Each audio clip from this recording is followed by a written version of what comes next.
digunakan untuk lebih memacu pembuahannya ya. Namun karena ini cuaca yang dimana curah hujannya sangat tinggi ya, sehingga saya agak khawatir dengan kondisi tanah ini, terutama pH-nya ya. Saya agak sedikit khawatir jika pH tanah ini tidak normal ya. Seandainya pH-nya tidak normal, mau kita pupuk sebanyak apapun, itu hasilnya juga akan kurang maksimal ya. Untuk itu sebelum melakukan pemupukan, nanti akan kita lakukan pengukuran pH tanahnya dulu ya, menggunakan pH meter ini ya. Jadi nanti kita lihat dulu apakah kondisi pH-nya sudah normal atau belum ya. Seandainya kondisinya tidak normal, apakah terlalu rendah atau terlalu tinggi ya, maka kita gunakan zat untuk mengatur pH tanahnya ya. Anda boleh menggunakan zat apapun yang bisa digunakan untuk mengatur pH tanah ya. Anda bisa menggunakan kapur dolomit atau zat-zat lainnya yang biasa Anda gunakan untuk mengatur pH tanah ya. Kalau saya sengaja menggunakan soil pH balance ya. Ini saya persiapkan jika nanti seandainya pH tanahnya tidak normal, maka saya akan menggunakan soil pH balance ini yang nanti akan kita campurkan langsung dengan pupuk kimia di belakang saya ini ya. Namun sebelumnya harus dilakukan proses perubahan dari kimia ini menjadi pupuk organik dengan menggunakan nano booster ya, bimbik dengan nano booster ini. Dan saya juga menyiapkan vermicompost biocontrol ya. Nah, cuaca ini curahnya sangat tinggi, hujannya ya, saya khawatir nanti akarnya akan bermasalah, maka saya gunakan vermicompost biocontrol untuk menanggulangi permasalahan pada perakarnya nanti ya. Lebih baik kita sediakan persiapan terlebih dahulu ya, daripada nanti akan menjadi penyesalan di belakangan ya. Dan insya Allah besok akan kita lakukan pemupukan ya dan pencampuran terhadap bahan-bahan ini. Dan pupuk yang saya gunakan adalah saya pilih pupuk kimia yang memiliki kalsium yang tinggi ya. Di sini saya menggunakan kalsium 25% ya, kemudian fosfatnya 25% dan nitrogennya 9%. Namun untuk hasil yang lebih maksimal kita campurkan dengan pupuk yang memiliki zat boron ya. Ini kandungan boronnya 0,3%. Kalau untuk boronnya jangan terlalu banyak ya. Dan di sini juga ada kalsium oksida sebesar 26% ya. Jadi kalau dicampurkan dua-duanya akan memacu semakin tinggi kalsiumnya ya. Ini bagus saat proses pembuahan ini ya. Baik, untuk persiapan pemupukan besok, hari ini kita lakukan uji coba terhadap tanah tersebut atau melakukan pengukuran pH tanah tersebut menggunakan pH meter elektrik ini ya. Baik, kita lakukan pengukuran pH tanahnya ya.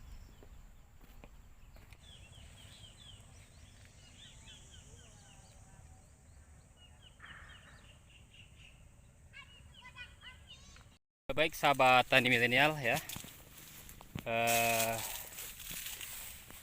kita akan melakukan proses pengukuran pH tanah ya. Kita ambil sampel saja ya di 3 titik ya,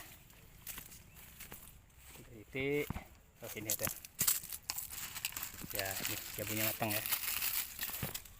Ini kelebihan tumpang sari ya. Nah, bisa dilihat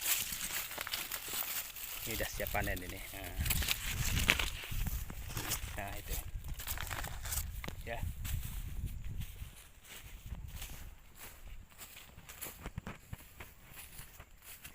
Jadi kita ambil dari yang paling pinggir dulu ya. Kita ambil barisan paling pinggir. Nah ini ya, ini sepertinya cocok ini. Oke. Nah, ini sudah kita lubangi 4 titik ya masing-masingnya. Jadi kita gemburkan dulu terlebih dahulu ya. Kita gemburkan terlebih dahulu tanahnya supaya gampang nanti memasukkan alat mengukur pH-nya.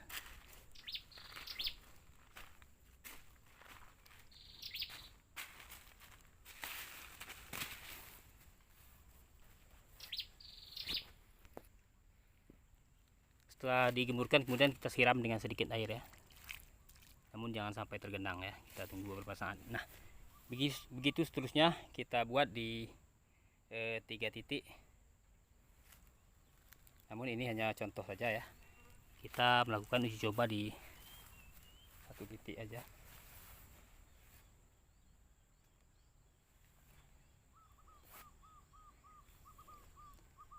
Dan airnya sudah meresap ya. Kita gunakan pengukur pH-nya. Jadi kita lakukan 4 tahap ya. 4 tahap.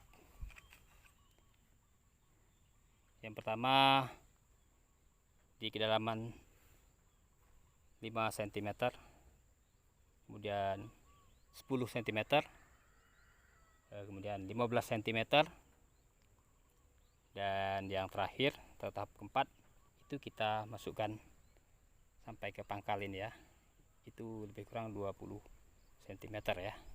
Dari 4 tahapan uji coba itu nanti bisa kita simpulkan apakah pH-nya normal atau tidak. Dimana pH normal adalah antara 6 sampai dengan 7 ya. Ini kondisi saat belum dilakukan pengecekan itu 7 normal ya, pH-nya normal. Nah, kita lihat ada 0 plus ya. Jadi dari 4 kali tahapan, seandainya 3 tahapannya menunjukkan angka yang normal antara 6 sampai dengan 7, maka bisa kita simpulkan bahwa pH tanah ini normal. Demikian juga sebaliknya, seandainya dari 4 tahapan yang kita lakukan uji coba, seandainya 3 tahapan menunjukkan angka yang tidak normal, apakah kurang dari 6 atau melebihi angka 7,5, itu kita anggap tidak normal ya. Seandainya 3 menunjukkan angka tidak normal dan 1 menunjukkan angka normal, maka kita simpulkan bahwa pH tanah ini tidak normal dan memerlukan zat untuk mengatur pH tanah ini agar kembali normal. Baik, itu sudah meresap, kita lakukan uji coba ya. Yang pertama kita letakkan di kedalaman 5 cm ya. Lihat.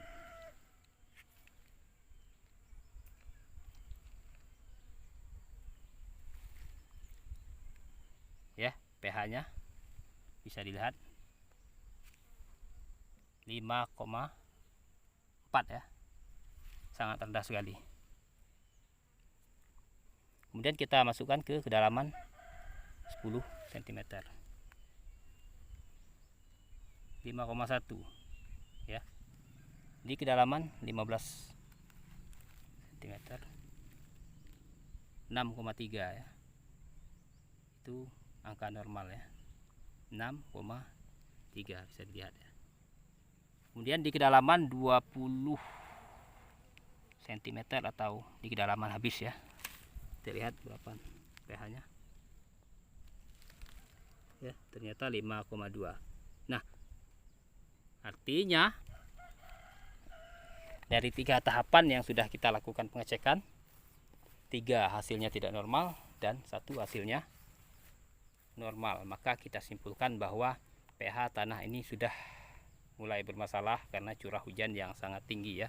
Dimana ini lebih kurang 6 bulan yang lalu saya berikan soil pH balance ya, dan hari ini setelah kita lakukan uji coba ternyata pH-nya tidak normal ya, maka kita memerlukan pemupukan besok kita campurkan dengan soil pH balance untuk menormalkan pH tanah ini agar pertumbuhan pepaya ini bisa lebih maksimal ya. Baik, barangkali demikian informasi dari kami untuk sementara ya. Mudah-mudahan apa yang kami sampaikan bermanfaat ya, untuk pola ataupun cara pengecekan pH tanah ini sendiri bisa digunakan dengan cara Anda masing-masing. Barangkali kalau yang ini barangkali kebetulan cara yang saya gunakan ini adalah koleksi pribadi saya ya. Bisa Anda ikuti atau bisa Anda gunakan cara yang lain. Namun apabila Anda ragu dengan kondisi tanah Anda ya, nah, dan keraguan Anda itu untuk mengecek pH tanahnya Anda tidak memiliki peralatannya, Anda bisa lakukan pemberian zat untuk normal pH tanah secara langsung ya. Apakah menggunakan kapur dolomit atau zat-zat lain yang bisa Anda gunakan. Baik, sekian dan terima kasih. Mohon dukungan dari sahabat tani milenial sekalian dengan cara subscribe, like, dan share agar channel ini lebih bermanfaat untuk kita semua. Terima kasih. Assalamualaikum warahmatullahi wabarakatuh.